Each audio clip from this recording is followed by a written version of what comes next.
सोचा था कि एक झूठा इल्जाम लगाकर उसे खत्म कर देंगे, लेकिन उन्होंने कभी नहीं सोचा था कि अब जो सामने खड़ी है वह सिर्फ एक लॉयर नहीं बल्कि एक ऐसी महिला है जो हर चाल को पलट सकती है। विद्युत कश्यप की साजिशें, जो पहले सिर्फ कागजों और आरोपों तक सीमित थीं, अब सीधे उसकी आंखों के सामने बेनकाब होने वाली हैं। उसने हमेशा सोचा था कि अंजलि अवस्थी डर जाएगी, वह झुक जाएगी, लेकिन उसे नहीं पता था कि अंजलि की हिम्मत किसी भी खतरे से बड़ी है। अंजलि ने हमेशा कानून का सम्मान किया है, लेकिन जब खुद पर झूठे आरोप लगाए गए तो उसने सिर्फ कानूनी तरकीबों के बजाय सीधे सच का सामना करने का निर्णय लिया। विद्युत कश्यप की योजना इतनी चालाकी से बनाई गई थी कि उसके इरादों का पता लगाना भी मुश्किल था। उसने सोचा कि अंजलि पर झूठा इल्जाम लगाकर उसे अरेस्ट करा देगा और उसकी इज्जत को मिट्टी में मिला देगा। लेकिन अंजलि ने न सिर्फ उसका सामना किया, बल्कि उसे यह भी दिखा दिया कि हिम्मत और सच्चाई के आगे झूठ कभी टिक नहीं सकता। जब विद्युत ने अंजलि पर घटिया इल्जाम लगाए तो अंजलि का गुस्सा अपनी सीमा पर था। वह अपने हाथों को रोक नहीं पाई और उस पर हाथ उठा दिया, लेकिन तभी पंकज सर ने बीच बचाव किया और अंजलि को संभाला। विद्युत गुस्से में कहता है, मैं आपको अरेस्ट कर सकता हूं, और अंजलि शांति से जवाब देती है, तुम कुछ नहीं कर सकते, मैं एक लॉयर हूं और तुम बिक चुके हो, पुलिस के नाम पर कलंक हो तुम।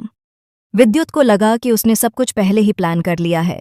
उसकी टीम अंजलि के घर पहुंची और वहां से खून से सना खंजर भी बरामद हो गया। पंकज पुरोहित ने मजाकिया अंदाज में कहा, वाह विद्युत, क्या कहानी दिखाई है, सब कुछ बहुत अच्छे से सेट किया है। लेकिन अब विद्युत के चेहरे का रंग उड़ गया और वह हकलाने लगा, नहीं सर, ये कहानी नहीं है। फिर कहानी में प्रवेश करता है प्रकाश त्रिपाठी, जिसकी साजिशें और भी घातक थीं। उसने अपने इशारे पर लोगों को अंजलि पर हमला करने के लिए भेजा।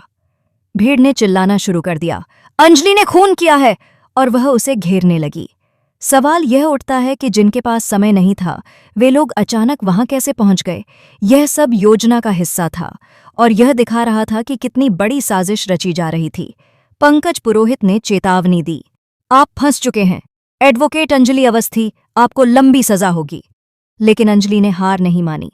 उसने ठान लिया कि वह खुद इन्वेस्टिगेट करेगी और खुद को बेगुनाह साबित करेगी। उसकी दृढ़ता ने सबको चौंका दिया। इस बीच वेद, जो पहले एक मां को खो चुका था, अब किसी भी कीमत पर इस मां को खोना नहीं चाहता। उसने अंजलि से कहा, आपको आरती राजवंशी बनना होगा अपनी बेटी को बचाने के लिए। और यही वह मोड़ था जहां कहानी ने एक नया ट्विस्ट लिया।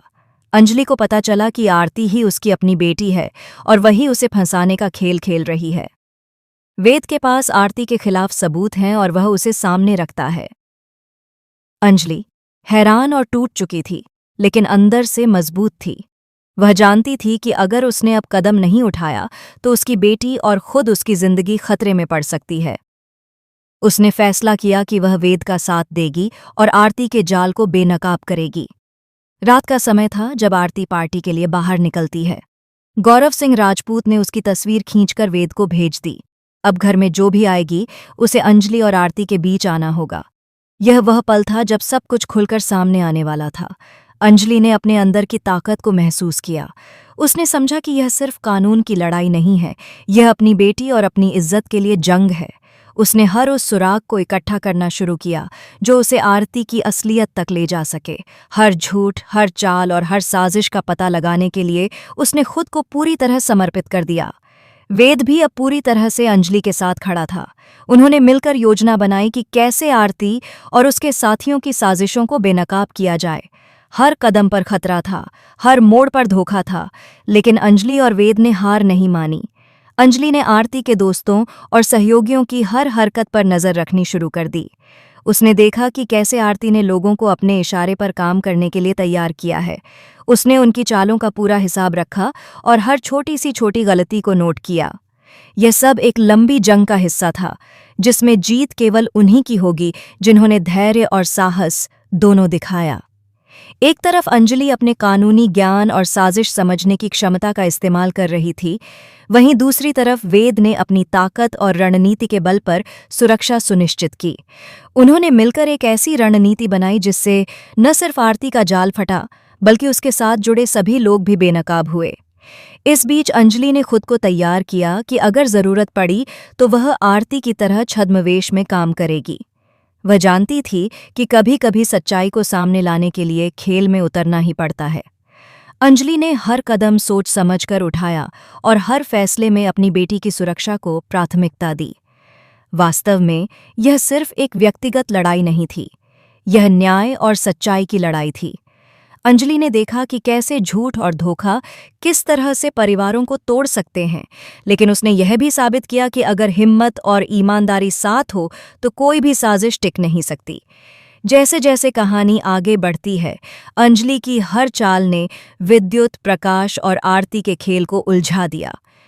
उसने देखा कि हर झूठ के पीछे डर और कमजोरियां होती हैं, और उसी कमजोरी का फायदा उठाकर उसने अपने और वेद के लिए रास्ता बनाया।